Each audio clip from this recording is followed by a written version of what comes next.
koita muistaa. Ole hyvä. Okei,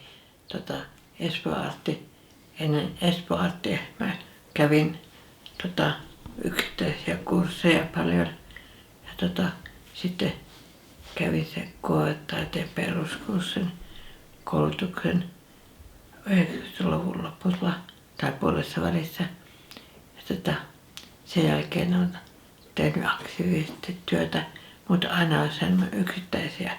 En enää kuulunut mihinkään taideyhdistyksiin koskaan. Ja se tuntui vähän yksinäiseltä työt tekeminen, varsinkin oman päivätyön lopulla lomassa arkisin ja viikonloppuisin ja lomalla jossain kurssilla.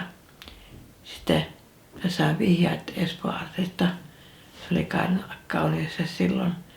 Se Järvisanen oli siellä mukana ja Sirkka Laakkonen puheenjohtajana.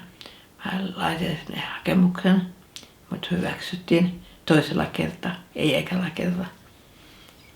Ja piti olla, mä olin saanut väärät ohjeet.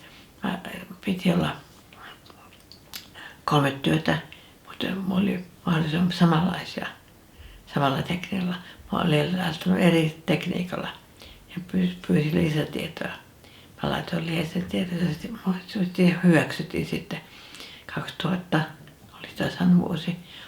Silloin sitten mä aika pian sain sieltä kauniista työhuoneen. Sitten oli mahdollisuus rupea tekemään vähän eri mittakaavassa työtä. Ja oli paikka, mihin voi jättää tavarat ja palata sinne ja jatkaa siitä, mihin jäi. Ja sitten siellä oli myös Pekka Hepoluutta ja muitakin opettajia, piti kursseja, semmoisia pitempiaikaisia kursseja, siellä vaan kertomaan niin väriopista. Hepoluutta piti, mutta oli 3-4-osaisen kurssin. Ja ne oli hyvin opettavaisia.